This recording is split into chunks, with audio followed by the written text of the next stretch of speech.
We're super excited for our team that we get an opportunity to play the tournament. And, it's great that, where we've been seated feels well deserving. And our players have worked extremely hard and have earned this right to be a part of the NCAA tournament. All right, good afternoon, everybody, and welcome in. Afternoon Live here, part of the Maize and Blue Review. I'm Dennis Fithian. We're here every weekday at 1 o'clock, bringing you the latest in Michigan sports. And the latest in Michigan sports, as you could probably figure out, it is the NCAA tournament with Michigan.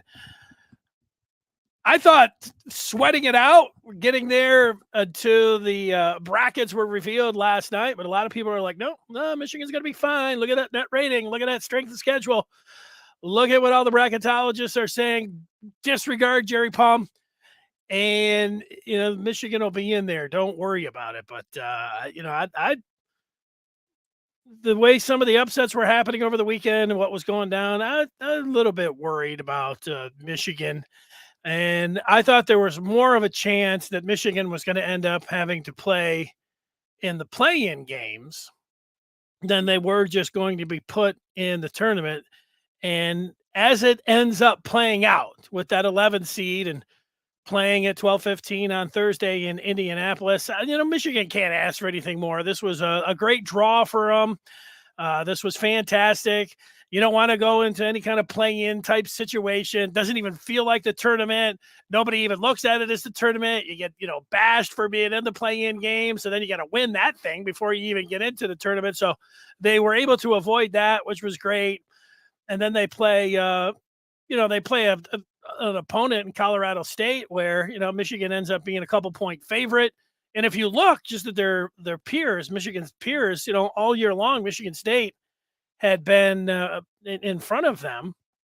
And when Michigan did beat Michigan State, the Wolverines moved up a little bit in the net rankings and some of those other numbers. But in the end, Michigan State, it never felt like they were breaking a sweat at all.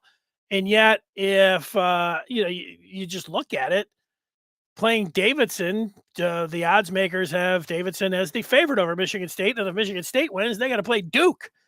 And as you know, if Michigan wins, they got to play Tennessee. Neither of those teams are easy teams. You're saying, oh, yeah, I can't wait to take on the Vols or can't wait to take on the Blue Devils. But I'd rather take on Tennessee, even though there was an argument that Tennessee could have been a 2 seed.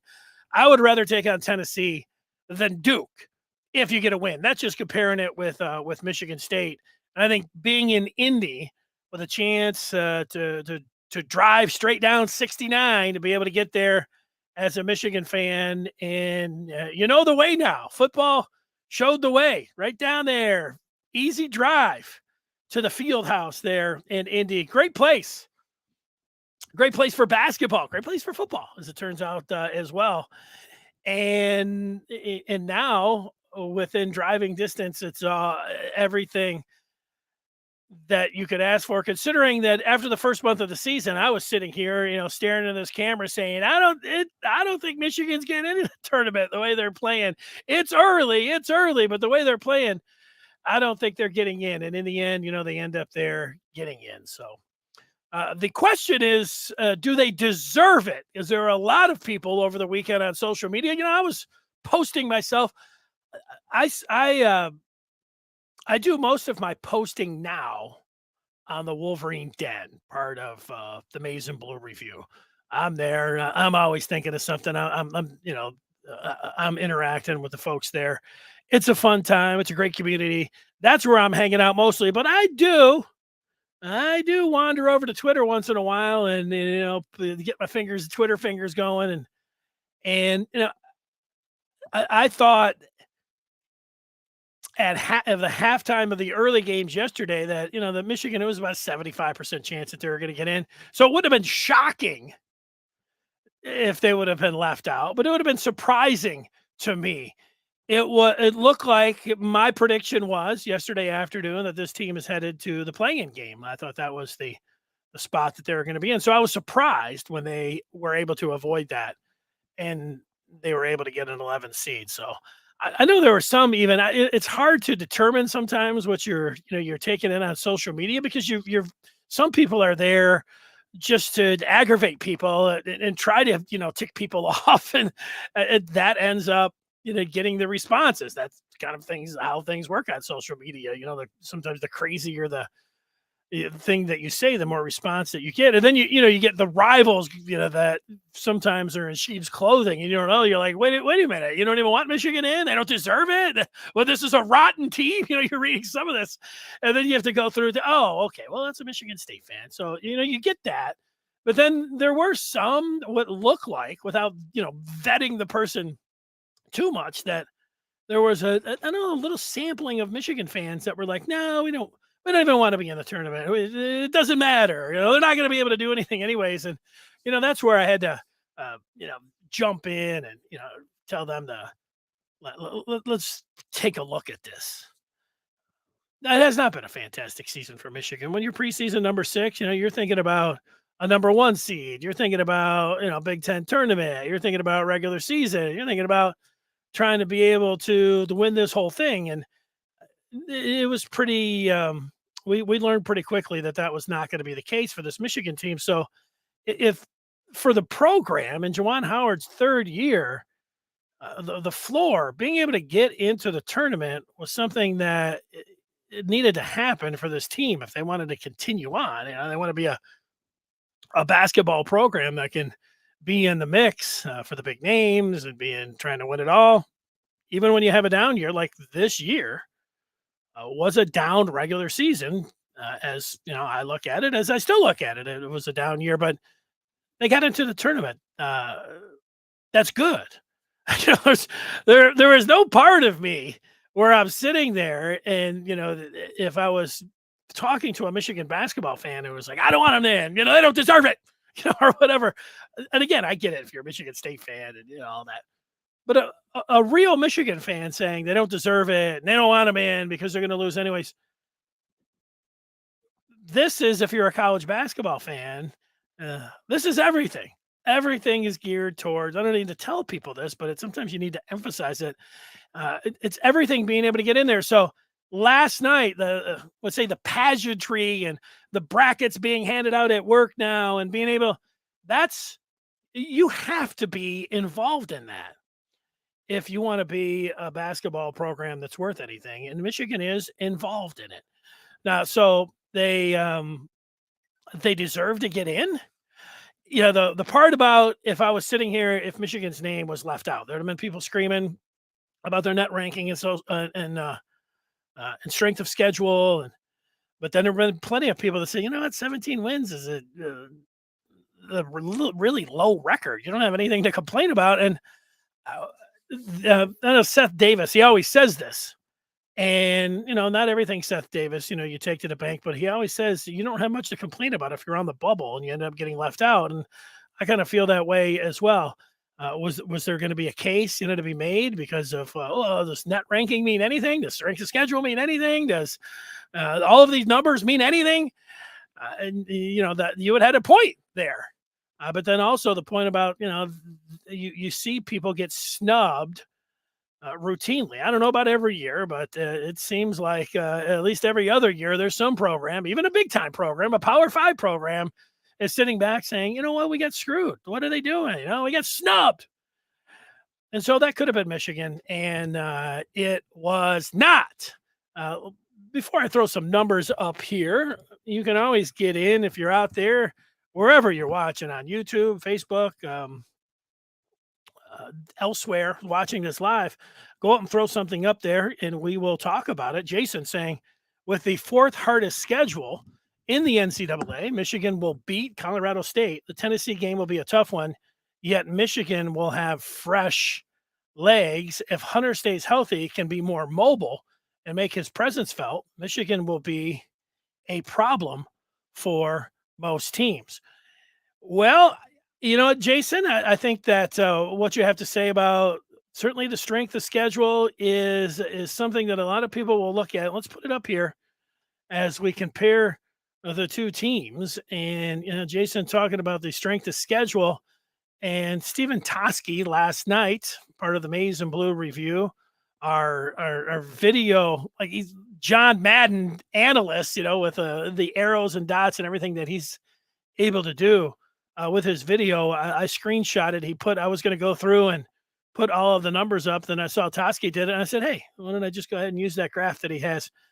And there it is. You see what Jason is talking about with the strength of schedule, the fourth best compared to the 106th for Colorado State. All of the other numbers, I mean, if you just look at the net ranking, which is so important, Colorado State has a better net ranking. They have a better Ken Pom ranking. And everything else is pretty comparable except strength of schedule. That one really is, because these quad ones both have, Michigan did play a tougher schedule, but they both have the 5 quad ones. You look at 8 wins in the quad two. Whatever this does for you, you start looking here. You know that the odds makers have it as a 2.5 point game. BPI is the basketball percentage index that ESPN cooks up. That is heavily favored in Michigan's direction. Yeah, I think Michigan should win this game. I think Michigan should win this game on Thursday. And the thing to me, and a lot of people have said this, and I think we all understand why they say it. Michigan, going back to, I think, February the 12th, they have won a game, lost a game, won a game, lost a game, won a game, lost a game. It has stayed that way. Well, their last game they lost, so figuring that they would win this one and then lose to Tennessee would be completely in form, would be the way things have gone for Michigan. It's what I think most everyone will pick. That is, and now maybe you'll pick them to lose the first game, but I think the majority of people will have Michigan winning one game and then losing to Tennessee. And watching Tennessee, the thing about Tennessee is that last year I played in a survival pool, and they might have. It was either the first game or they didn't get out of the first weekend, and I think it was the first game, because I was like, let me take a relatively safe pick. They didn't get out of the first weekend, so this Tennessee team, can be beat. It's not like they've got this great track record in the NCAA, or a coach that's always getting it done, short turnarounds and everything else. They've had an excellent year. They've got a diminutive point guard. They look like they got some great wings. There's no doubt about that. Watching them a few times this year, but I picked Tennessee to win against Michigan. It feels like if you're picking Michigan to beat Tennessee, and then there's no problem. You're like, if you're watching this, you're probably a big Michigan fan anyways. So picking Michigan to beat Tennessee, it could happen. It probably won't, but selecting them, it's like, hey, you're a big follower of the Maize and Blue. Let me jump in, get them in the Sweet 16. Now, if it did happen, and it wouldn't be the craziest thing, I think that, you're talking about Tennessee being a 6 or 7 point favorite if these teams move on, and we're watching these Michigan play Tennessee on Saturday. Tennessee being a 6 or 7 point favorite, it's doable. It's doable for this team. Now, you've watched them enough this year. You've seen the Jekyll, you've seen the Hyde, and can they put 2 wins together? It feels like I'm going to be sitting here on Saturday, hopefully Saturday, talking about, Michigan, getting into the next round. So that's how I'm feeling right now about it. And I'll let you just take a look at those numbers one more time. The discrepancies there. Colorado State has the better record, but they had a way easier schedule, a schedule 106. They're in the Mountain West. I watched a little bit of film on the Mountain West Player of the Year. Roddy is his last name. He's a 6'5" guard. Eli Brooks will be able to guard him. At least he'll draw the assignment, but he's somebody that he's a shooting guard, but he's got pretty thick shoulders, and it doesn't take long in a 5-minute scout of watching this guard for the Rams. He is easily able to take smaller opponents down into the paint and post them up. He's got this from the right elbow, a drive and a kind of step back fadeaway that he used a bunch. And, he'll have a little bit of he'll have both size and reach on Eli Brooks. So that's going to be a tough guard. He leads them in not only points, but rebounds. So not quite a one-man show. They had another guy that ended up second team Mountain West on there. But yeah, Roddy's the guy for Michigan. Jason says it's best to stay away from the Big Ten teams. They have all seen Michigan before. I believe we'll have a better chance versus a team who doesn't know about our size or shooting. Well, the shooting part for Michigan is what everybody's going to be able to figure out, and that's what Michigan's going to have, something that they really haven't, except a couple times this year. You can think about against Purdue, certainly against Indiana when they went on the road, and against Iowa. Those are the three games they really shot it well. Talking about Michigan, can they do that? Can they play like they did against Iowa and Indiana on the road, or against Purdue at home? Possibly. And I just, if Michigan is able to, if Michigan wins on Thursday and advances, they've done all right. Like, you get bounced in the first round, it's okay. You made the tournament. That's it. You made the tournament. Okay. It doesn't make you feel good.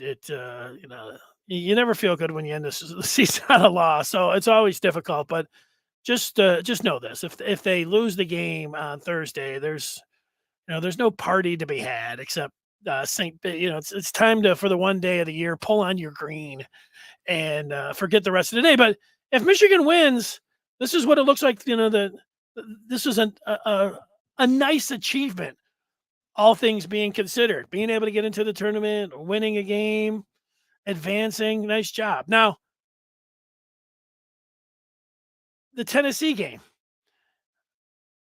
Telling you right now, if we had 100 Michigan fans, I think that we're really being honest, 80 of them would say, yeah, Michigan's probably going to lose that game. That's a big number. So if Michigan would somehow win that game and get to the Sweet 16, you extend another week of excitement, of madness in Ann Arbor. It is this team will have overachieved, even though they're a preseason 6. I know people will use that against them. I understand, but that you quickly realize that this was not the sixth best team in the country, that they weren't even a top 25. And guess what? If you win on Saturday, if you get by Colorado State, you will have jumped into the Sweet 16. This team will have overachieved. So that's what's at stake. It'll be interesting to see how many Michigan fans would pick Michigan over Colorado State and Tennessee. I like I said, I have not done that. I'll give you a quick. I did a bracket. We have a Josh Henschke, the publisher of the Maize and Blue Review, sent a link out for a bracket challenge for the Wolverine Den, and I immediately filled that out last night. I'm like one of my favorite movies of all time: Robert De Niro, Meryl Streep in The Deer Hunter. It's not a very nice movie, friendly movie. It's a war movie. But in that movie, De Niro goes out and he's deer hunting. And he takes one bullet in his gun. And that's all he's going to take.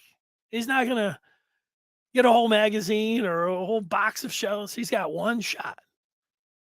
And that's the way I work my tournaments. I take one shot. I fill out one bracket. And here it is. Having said that, my one bracket, I'll blow it up as much as I can. This is the South region here. I did pick Michigan to beat Colorado State, but there it is in the second round. I'll have to take the heat if the Wolverines are able to trip up the 3-seeded Vols in the South, and Michigan would move on to the Sweet 16. You can see here, this is one of my favorite upsets of the tournament here, and it's just a 10-7. And yeah, it is easy to pick against Ohio State because they are Ohio State. But when you know how Loyola Chicago plays, You know that they run that screen action and that backdoor stuff that drives teams crazy. And you know that Ohio State's not good with screening teams. They're just not a good defensive team overall. I love Loyola Chicago in a big upset here. I almost was thinking about taking them against Villanova, but I haven't looked enough at that Loyola. I know they got Sister Jean. I always feel good about picking Loyola Chicago with the sister on my side, by my side, with Sister Jean. So, but I am taking Loyola Chicago against Ohio State. In the end here, picking this bracket through, let's just go see who else I made picks here. You can see my Elite Eight. There is some chalk here. Gonzaga and Alabama. I like that Alabama. Watch that team play a number of times this year. They shoot a hell of a lot of threes. So if they can get hot, I have them moving into the Elite Eight.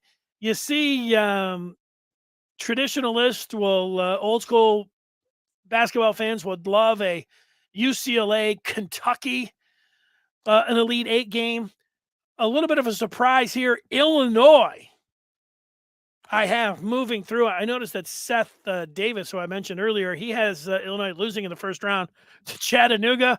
That was what happened. I was high on the Fighting Illini last year. They burned me in the first round. It's hard when you're selecting to put last year's defeats or early upsets behind you and still pick the game.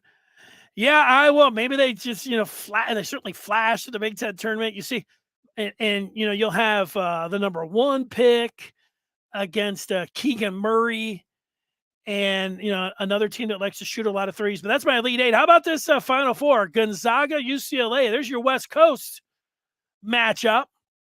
And I believe that would be a repeat of last year's Final Four, if I'm not mistaken. And how about an all Big Ten? Illinois, Iowa, getting as a 4 and 5. Who do I have winning that one? Well, I have selected 2 4 seeds getting to the championship game in New Orleans, UCLA, Illinois, with the Bruins cutting down the nets. Those are my selections there. Do with them as you will. I do know this. I was just perusing some of the one gambling site that I fiddle around with. I don't bet I don't bet too much money at all. I know that I know that I didn't bet a lot to begin with, but when they offer freebies and it's more than I bet anyways, I'm always like, wow, this is huge. And then I'm always on the lookout. During football season, they had, when Michigan was playing Wisconsin, it had Michigan as even money, or was it even plus 200? If Michigan just scored a touchdown, they were like plus 200. And I thought, what are the chances that Michigan's not going to score a touchdown against Wisconsin? Not very good, man. I felt like it was 90+% that Michigan was going to score a touchdown. So I jumped in pretty hard on that one and won. Also, they have Gonzaga money line, even money. And of course, it ended up with a 23-point favorite, I think, on that. They want you to bet. So I bet about half of my bankroll on Gonzaga on the money line. It's going to return, full money there. But I do have the Zags going to the Final Four, but UCLA all the way, however you want to deal with that, go ahead. I talked about if Michigan deserved to get in, if they can make some noise. There you go with my picks. I mentioned a survivor pool that I played in. I played in it for a couple of years. A survival pool, I'm going to tell you about this quick pool, whether you organize one for your friends or just jump in one at large. It's pretty cool. Every day, like Thursday, you only have to pick one team, but you can't use that team again. So if you pick Tennessee to win on Thursday, you could not pick Tennessee, but you get the 3 points because they're the 3 seed. That's the tiebreaker.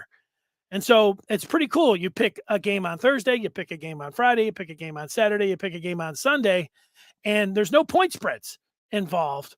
And whatever team you pick, you can't use again, but you do get the seed points there, and that ends up being the tiebreaker. I've done this pool for a few years. You're looking for you're looking for something than your regular schmegular bracket pool. I've seen those. I know ones that people they just pick out of a hat. Other ones have rewarded people with seeds before. Actually, I've never been in one of those, but the survivor pool is an excellent pool to get in on, in addition to just playing your regular pool that you want to get in on. So do that. Jason doesn't like my pool. Jason doesn't like my pick. Who do you like, Jason? That's the thing. I make my picks. What do you want me to say? I watch more college basketball than your average person in the media. That's true. I do. It hasn't been like that. There have been years I used to, when I first started out, I would say when I worked in Ann Arbor, because I didn't work after football season. I had both Saturdays and Sundays off unless Michigan was playing. And I had the dish where I got all the college basketball games, and I would watch college basketball from noon to midnight on all week. It's definitely on the weekends, but I had all of the games, and I watched so much, and I would get a feel like I got to watch this game. I would be watching them like, oh, Seth Davis or Clark Kellogg or something. No, just analyzing every little thing, and then it came down to it. And then I would have some of my worst years selecting. So, I still watch a lot of college basketball. I like what I've seen from the West Coast. I like what I've seen from Arizona. I like Gonzaga. I like UCLA. What can I do? Every time I watch these teams, I look at them. I say, you know what? Well, they got really good guards. Man, they got good wings. Man, they can really shoot it. Wow, they've got some of the best players in the country. So, that's what it comes down to. Oh, it doesn't matter. Jason was apologizing. It's okay. Just know this: UCLA and Illinois. Illinois probably lose to Chattanooga. UCLA won't get out of the first weekend, and I'll be sitting here and I'll look pretty stupid. It can happen. It's happened all the time. Although I do have one story that, and this is how a lot of times the brackets work. For 2 years, I didn't live in Michigan, and I was overseas in England. And the first year, the Fab Five went as freshmen to the championship game to play Duke. And I remember that because if you look really close, let's see if I can find it. There is a scar. Here it is. Maybe you can't see it. I ended up getting a glass. That's for another day. A glass smashed on my head that night. And the tip-off wasn't until like 2 or 3 o'clock in the morning. But I'll always remember that, the Michigan Duke game. Well, the next year, one of the only times that I've ever won a bracket challenge is I was in, and what did I do? I went with Michigan. I went and took it to the championship game against North Carolina.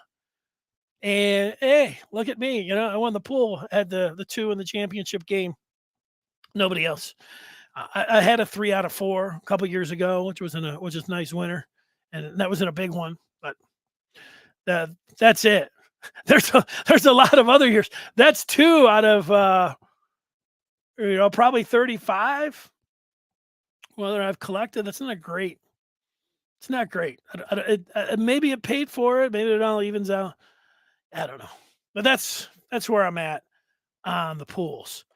Before I go, I've got 2 other things and they're both outside of Michigan football, sort of.